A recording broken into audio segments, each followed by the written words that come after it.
Bansang Pilipinas, hiway kooperatiba, ganda ng buhay sa pagkakaisa. Mga suliranin, di alintana, matatag na bukas, gawing mahalaga. Kooperatiba, kooperatiba, buhay ng bansay mahalaga. Kasalukuyan po, narito po tayo sa tanggapan ng Panlalawigang Kooperatiba. At sa bahaging ito ay atin po kakapanayamin ang ilang pong mga pamunahin sa larangan po ng kooperatiba. Narito po si Mr. Joel Dominguita, ang aming pong senior trainer. Kakapanayamin po natin sa araw na ito. Gayon din po, atin din pong makakapanayam sa sandaling ito si Mr. Amorsolo E. Carino, ang aming pong Cooperative Development Specialist. Sila po ang magbabahagi sa atin ngayon ng mga bagay na may kinalaman sa ating paksa sa araw na ito. Nasa kooperatiba, may peso at puso. Magandang tanghali po sa ating mga panauhin sa oras na ito. Narito po sila, si Mr. Dominguita at si Mr. Amorsolo Carino. Ang una po nating katanungan ay atin pong, ito po ay address po natin kay Mr. Joel Dominguita. Mr. Dominguita, ano po ba ang kooperatiba at paano ito nagsimula? Ang kooperatiba ay isang samahan ng mga tao na may nabubuklod ng daming magtulungan. Pinagsama-sama nila ang kanilang kakayanan para makapagtayo ng isang negosyo. At ang kooperatiba ay nagsimula noong pang panahon ng noong taon ng 1844 sa Rochdale, England. At ito ay hanggang sa ito ay pumunta sa Pilipinas, kung saan napakadami ng mga kooperatiba ang natatag. Sa katunayan, meron na tayong 713,000 na miyembro ng kooperatiba sa Region 4 lamang at merong 686 million na pangkabuuang ari-arian.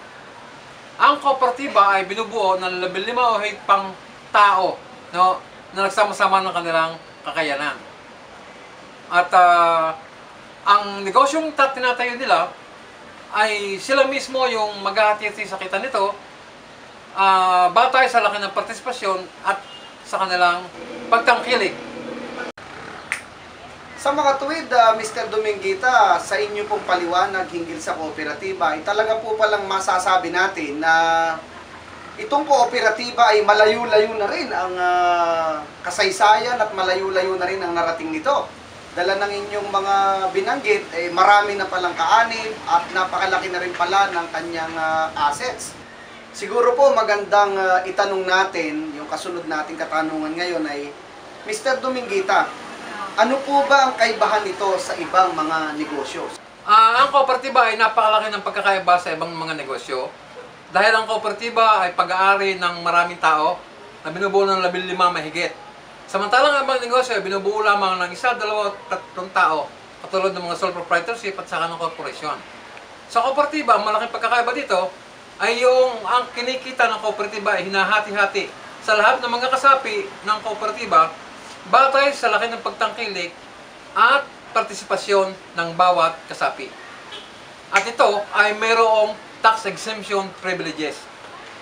Napakaliwanag po ng inyong katugunan, Mr. Dominguita, na sa kooperatiba po pala ay hindi lamang ito pagmamayari ng 1, 2 o 3 tao. Ang kooperatiba pala ay pagmamayari ng lahat ng mga kasapi. At gayon din, nakita po natin na sa kooperatiba talaga maliwanag na dito ang lahat ng kaanib ay maaaring kumita at naroon hindi lamang pagkita kundi maging ang serbisyo sa pamayanan ay binibigyang daan dito. Ngayon naman po ay meron pa tayong ilang katanungan. Atin naman po itong itatanong kay Mr. Amorsolo Carino na siya pong Cooperative Development Specialist sa tanggapan ito. Mr. Carino, sa inyo pong karanasan sa kooperatiba, sino-sino po ba ang maaaring maging kasapi sa pinag-uusapan po nating kooperatiba? Sa katanungan mong iyan ay direktang sagutin na ang maaaring sumapi sa kooperatiba, ito ay isang voluntaryo at kusang loob na pagsapi.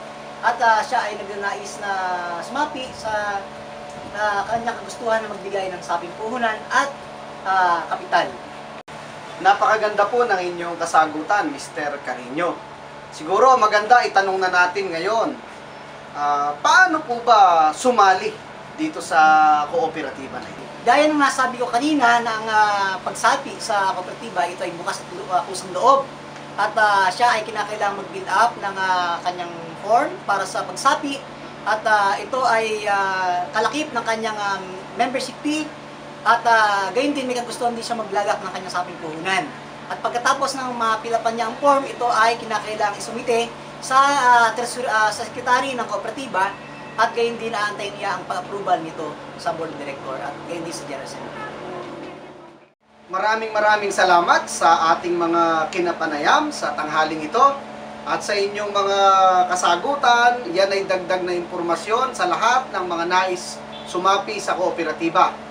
Sa oras na ito, tayo po ay magpapaalam na at maraming salamat po muli. Ang ating pong pasasalamat ay sa mga naging panauhin po natin. Isang bagay po ang tiyakan ngayon, sa kooperatiba, may peso at may puso. Maraming salamat po.